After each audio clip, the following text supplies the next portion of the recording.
So they're still there. So thanks. Now, I would be remiss if I did not mention, if I didn't mention a couple of, in the front row, sitting before me, there is Dr. Jean Dixon, the permanent secretary in the ministry. That is the head honcho. Because what we say in the public service is make sure your deputy minister or your permanent secretary is happy with you. Ministers come and go, but they stay. They are the permanent core.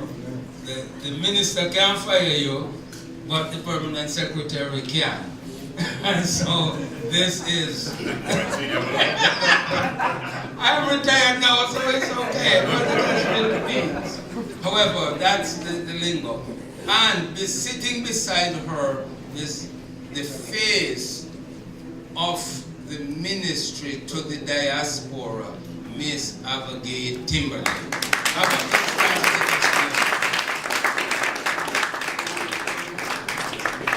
Ava is like the scapegoat. If you have a little biblical background, you remember that the scapegoat, everybody always dump on the scapegoat. Well, she's the face of the ministry, so when anything else goes wrong in the ministry, she's the one that gets it first. And we have had a number of communication challenges. However, without Ava, none of this would happen. So we really appreciate you and your patience, even when we are boiling. Thanks. And Claudia, do you want to... I just want to add something about Ava. It's very important. I'm so sorry.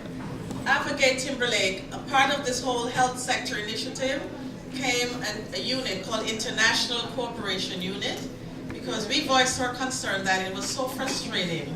You know, Jamaica has a little name, always hard to navigate the system. You know, I don't know how to get things on the island, we don't know who to talk to. And the minister, Quentin Ferguson, under his leadership, was really good to us by appointing Ava to head that unit. So anytime we have problems, we're always calling her. And I'm so glad that she's here today. Thank you, Ava. Thank you. So, at this point,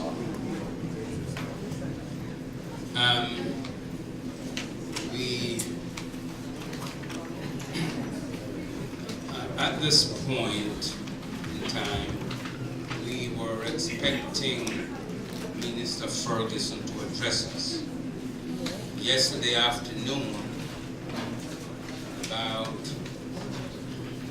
4 o'clock or thereabout, I got an email from his office advising me that Minister Ferguson has been appointed one of 2 co-chairs for a round United Nations General Assembly round table on non-communicable diseases, and they are meeting today, tomorrow and Friday, as a result in New York, and that is why he couldn't be here. But instead, he has sent us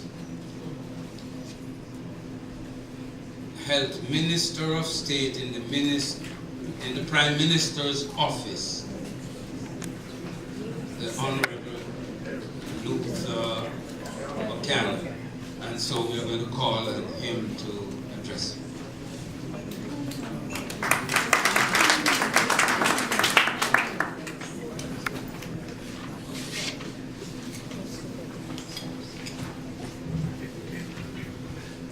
Thank you, Chair. Coming behind my colleague, Minister Brown, I could simply just say, ditto. But in fear of hearing boo, I must talk to you. Her Excellency, Mrs. Sheila Seeley, Honorable Minister Brown, MP Bloomfield, Permanent Secretary in the Ministry of Health,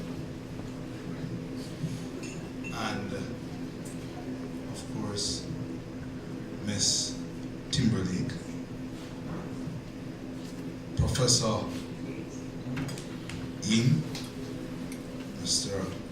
Gilliam, Mrs. Valerie Steele, Dr. Cook. He made it. There's a story behind Dr. Cook making it.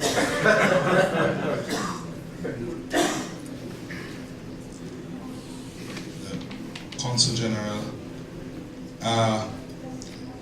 make sure I'm not into trouble.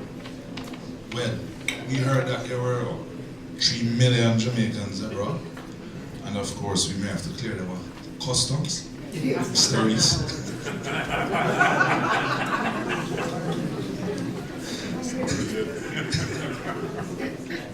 The President of Jamaica Nursing Association,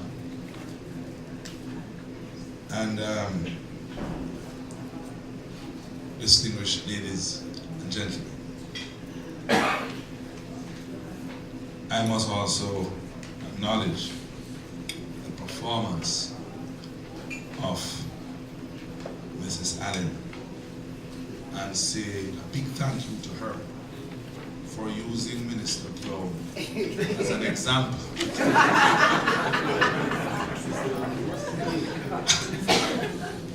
In terms of in terms of the old heart, the young mother. Because if it were to be so in real life, then my beautiful wife at the back would be very disappointed.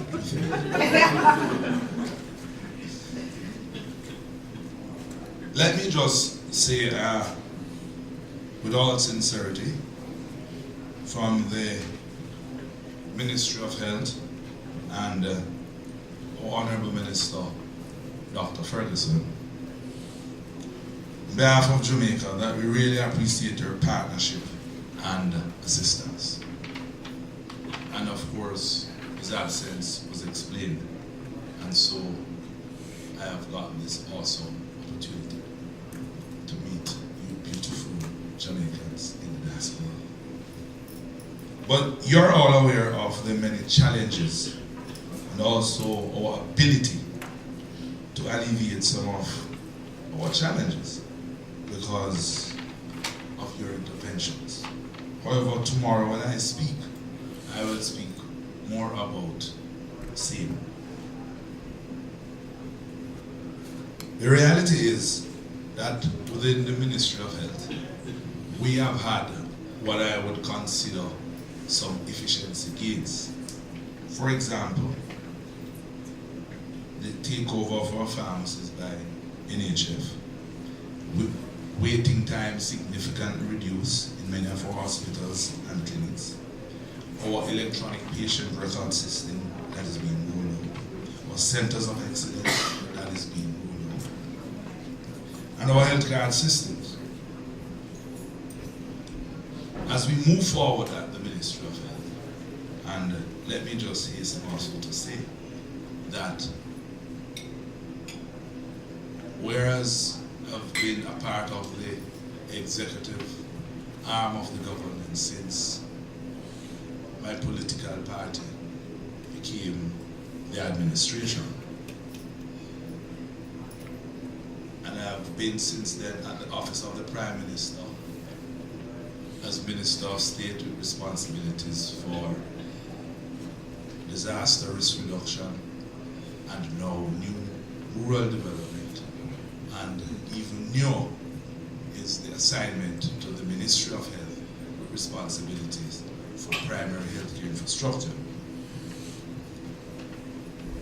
I am acutely aware from that standpoint as to where we are as a government and now more intimately Ministry of Health as it pertains to advancing access to quality health care and improving our healthcare systems. And some of our targets going forward are the control of non-communicable illnesses, modernizing our diagnostic systems and abilities, improvements in child health care, immunization, mental health care, and as I said before, reducing patient waiting time and our client customer services. Also improving some of our hotspots, response abilities. And I just want to say that as such, based on where we are, in the context of our ability to respond because of our economic situation,